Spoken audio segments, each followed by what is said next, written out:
сегодня мы с 19 стиха 1 главы читаем. Значит, в прошлый раз мы говорили о том, что с 18 стиха начинается основная часть послания к римлянам, догматическая. Вот первый фрагмент, который мы здесь можем выделить, это отрывок с 1 главы 19 стиха по 2 главу 16 стих. Здесь апостол Павел разъясняет свою мысль, почему язычники содержат истину Божию в неправде. То есть сначала он сказал об этом, что иудеи и язычники содержат истину Божию в неправде, теперь вот он конкретно говорит о язычниках в этом отрывке. Содержат истину Божию в неправде. Да, подавляет истину неправды, если по тексту 18 стиха. То есть дальше идет разъяснение 18 стиха. Последний, подавляющих истину неправдой.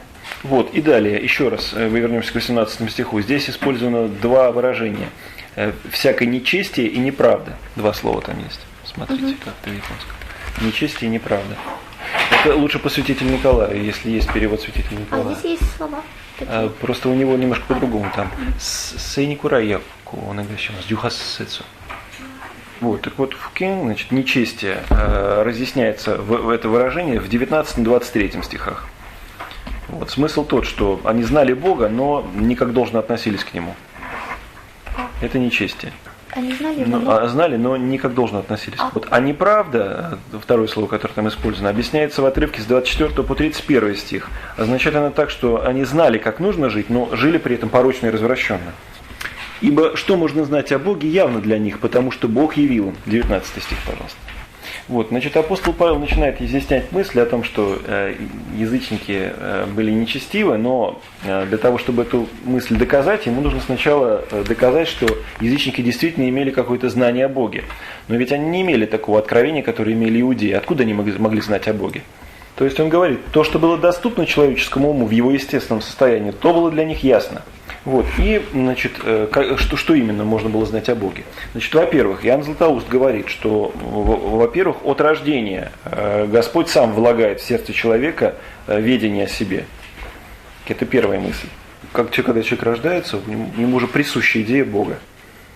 Вот. Во-вторых, я хочу сказать о том, что современная трактовка религиозной истории человечества радикально отличается от трактовки, которую исповедовали святые отцы. Сейчас что говорят? Что люди от дикого состояния, от обезьян, постепенно стали людьми, и постепенно у них, значит, представление о богах как чем-то множеством постепенно возрастало до идеи познания единого Бога.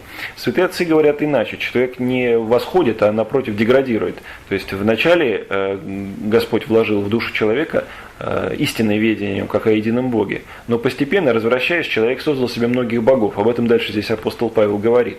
Так вот, то предание, которое сохранялось все-таки среди различных народов, оно в какой-то, может быть, очень отдаленной мере, но было сообщено им. И поэтому это знание о Боге тоже было присуще язычникам.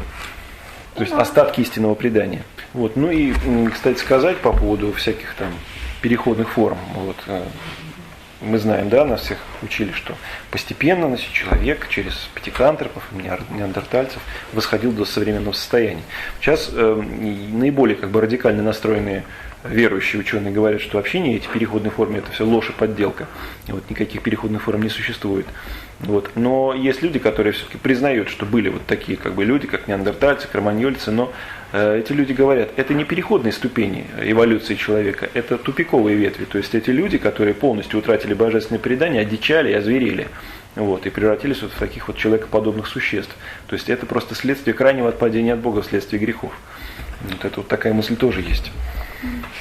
То есть разные вещи можно трактовать очень по-разному. Но это касается и примитивных народов современных. То есть, опять-таки, можно по-другому совсем трактовать. Не от примитивизма восходим к цивилизации, а наоборот, эти люди сами себя довели до такого состояния, что стали примитивными народами. И наоборот, те народы, которые все-таки наиболее крепко хранили то древнее предание, которое шло от Адама, эти народы остались цивилизованными. Но существует универсальный физический закон энтропии. Никогда не бывает, что шар сам по себе покатится в гору. Он покатится сам по себе с горы. То же самое и здесь. Не бывает никаких самоупорядочивающихся структур. Наоборот, то, что когда-то было сложным, разупорядочиваться приходит в состояние простоты и упадка. То же самое и здесь. Поэтому Вот эти мысли, которые излагают святые отцы, они совершенно, например, не противоречат современной картине мира, наоборот, только ее подтверждают.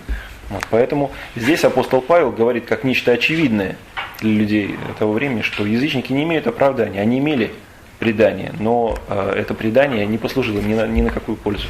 Вы невидимы его вечной силой, его и божество от создания мира через рассматривание творений видимое, так что они безответны. 20 стих, пожалуйста. Вот. Господь не видим сам по себе, но ясно видится умом человеческим, если человек размышляет о творении, откуда все это, как это все так дивно устроилось и явилось. Вот. И благочестивые люди всегда через рассматривание природных явлений приходили к сознанию Бога. Об этом мы с вами недавно читали в Псалтире, сейчас давайте еще раз этот отрывок вспомним. Давайте с 1 по 4 стихи прочитаем. «Господи Боже наш, как величественное имя Твое по всей земле, слава Твоя простирается превыше небес. Из уст младенцев грудных детей Ты устроил хвалу ради врагов Твоих, чтобы сделать безмолвным врага и мстителя. Когда взираю я на небеса Твои, дело Твоих перстов, на луну и звезды, которые Ты поставил». Вот. И таких мест, на самом деле, в Псалтире огромное множество. То есть для человека, не лишенного ума, ясно, что весь этот мир не мог сам по себе вот так дивно и премудро устроиться. Вот. При рассматривании или всего в целом мира, как все вот это вот огромное, беспредельное Господь мог сотворить в одно мгновение, или через рассматривание самой малейшей твари, какого-нибудь насекомого, у которого все настолько премудро устроено, вот.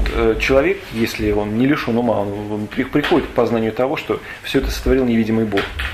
То есть на всем отражается печать Божия для такого человека. Вот это апостол здесь и называет вечной силой. В 20 стихе. Сначала невидимое его, потом вечная сила, потом божество. Вот. И далее он говорит божество. Мы используем там слово божество. Да, шинсей, да. Вот давайте, скажите, пожалуйста. Вот, под этим словом апостол Павел подразумевает непостижимую премудрость Божию, вот, и благость. То есть то, что Господь устроил все таким образом, что все это служит ко благу существ, которые живут. Вот. В современной науке есть специальное выражение антропный принцип. Сможем мы перевести это слово? Вот. Значит, смысл тот, что если внимательно посмотреть на этот мир, то получается, что он как будто специально устроен для того, чтобы мог существовать человек. Сейчас я поподробнее об этом скажу. Люблю эту тему. Вот. Мы все знаем, что Вселенная огромна, но Господь расположил в этой Вселенной звезды и планеты таким образом, чтобы создались определенные физические константы. Вот. Многие ученые говорят, что если изменить их даже на совершенно ничтожное, может быть, там, допустим, что-то там в какой-нибудь 63-й степени, было бы это, скажем, в 64-й степени, жизнь была бы в принципе невозможна. Вот. Вращение планет, смена дня и ночи, смена сезонов, состав земной атмосферы и так далее. То есть все вот эти физические показатели, если их изменить буквально на 1, даже сотые какие-то там ничтожные доли процента, жизнь станет невозможной. Вот это заявляют ученые и верующие, и неверующие. То есть это объективная реальность. Вот, то есть говорится о том, что если мир это все-таки нечто случайное, то есть он сам по себе произошел, то совершенно невозможно даже с точки зрения теории вероятности объяснить, как возникла такая ничтожнейшая вероятность, вот, и такая комбинация различных физических величин и так далее, что возможно было существование жизни. То есть все признают, что устройство Вселенной таково, что без вмешательства внешнего высшего разума такое устройство не могло бы произойти само по себе. Вот. Таким образом, Господь окружил человека таким количеством свидетельств о себе, что не познать Бога невозможно. Поэтому, если люди все-таки через рассматривание творений не познали Бога, то они безответны, как говорит здесь апостол Павел в 20 стихе.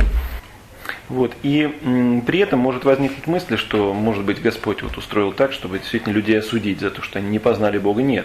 Феофан Затворник подчеркивает, что здесь другой смысл.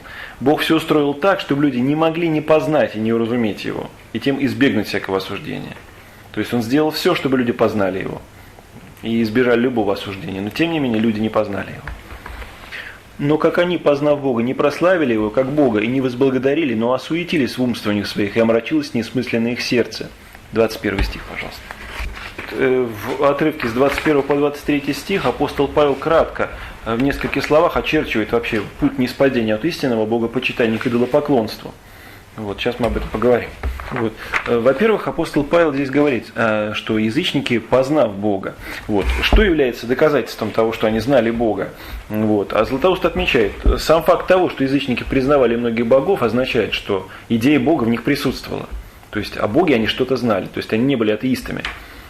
Вот. Прославлять Бога, как говорит Теофан Затворник, значит исповедать Его совершенство, питать к Нему чувство любви, поклонения. Вот этих чувств у язычников не было.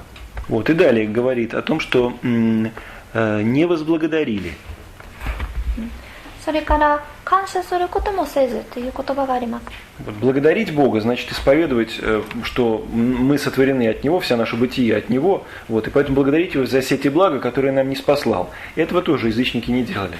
Вот, то есть вот в этом небольшом отрывке, но как они, познав Бога, не прославили Его как Бога и не возблагодарили, обозначена первая ступень ниспадения из истинного богопочитания. То есть, хотя они и знали о существовании Бога, но сердце Бога не славило, и Бога они не благодарили. Вот, вместо того, чтобы богопочитание делать главным делом в своей жизни, на это место выступают другие цели, уже более земные.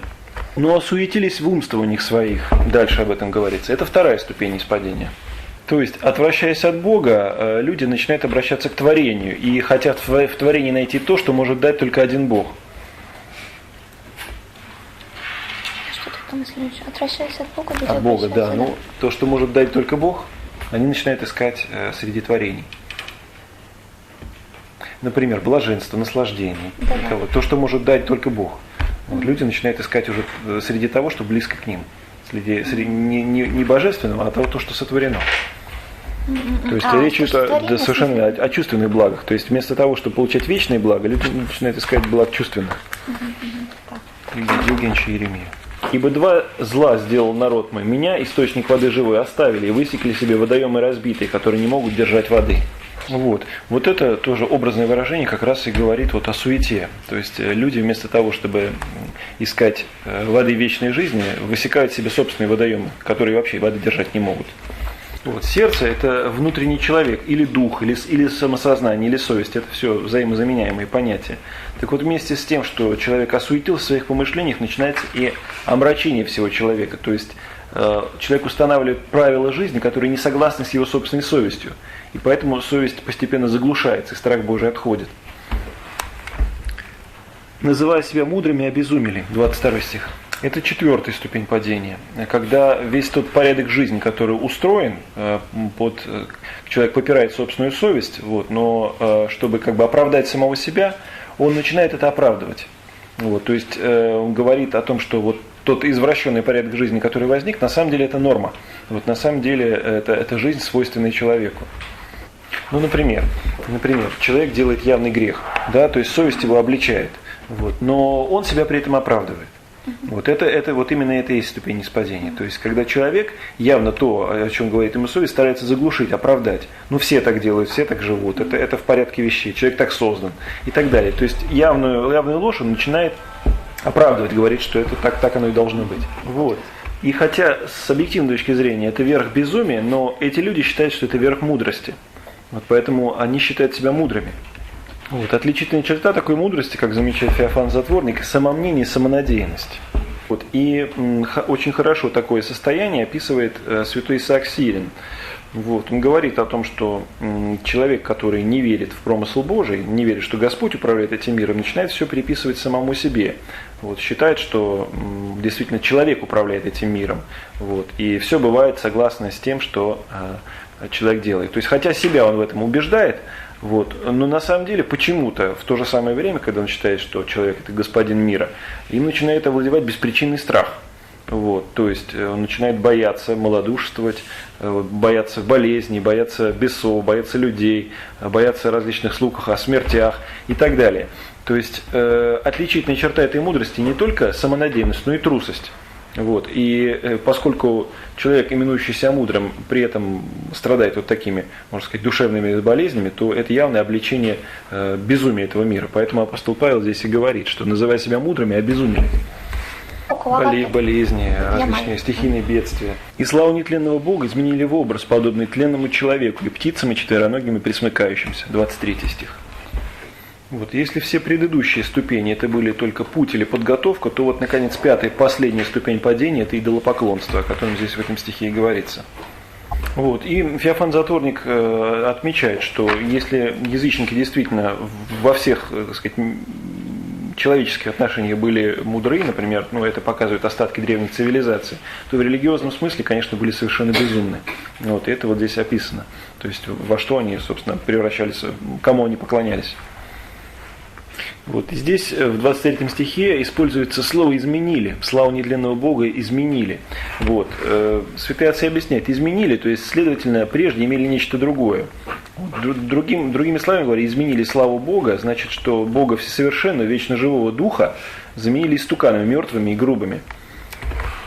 Вот. И, например, Иоанн Златоуст говорит: «Рассуди же, во что изменили язычники и чему воздали славу? О Боге надлежало представлять себе, что Он Бог, Господь всего, что Он сотворил несуществовавших, что Он промышляет и печется. Всем состояла слава Божия. К чему же приложили ее язычники? Не к человекам, но к подобию образа тленного человека. И даже на этом не остановились, но не зашли до скотов и до образов скотских». Так говорит об этом Иоанн Златоуст. Вот, и при этом Феофан Затворник замечает, что если в целом все это представляет каким-то очень странным, безумным падением, как люди могли не спасть от представления о Боге как о Духе до грубого и вещественного состояния, он говорит, что без участия мудрого назло деятеля нельзя объяснить происхождение идолопоклонства. То есть без участия дьявола объяснить такое падение невозможно. Вот явно, что здесь дьявол свою руку приложил. Вот, то есть просто так ум человека не мог омрачиться до такого состояния, что вместо истинного Бога он стал поклоняться камням. А действительно так. То есть нам трудно сейчас это представить, что мы говорим, что это символы. Нет, но действительно язычники поклонялись камням. Вот. Ну, собственно, что об этом говорить, в Японии так и есть. Вот, язычники поклоняются камням, различным деревьям и так далее. То есть вот до таких странных вещей люди сами по себе дойти не могли бы. Вот, явно, что здесь вот, как бы дьявол закрыл ту сторону, к которой могли бы возвратиться люди, то есть истинное предание, вот, а подтолкнул вот к этому. То есть у людей остались какие-то представления, как надо почитать Бога, то есть поклоняться, например, воскурять фимиам, то вот сделай это перед идолом, вот, и этого достаточно. То есть вот святые отцы объясняют, что просто так это не могло возникнуть, явно, что это действие дьявола. Вот, на это на сегодня все.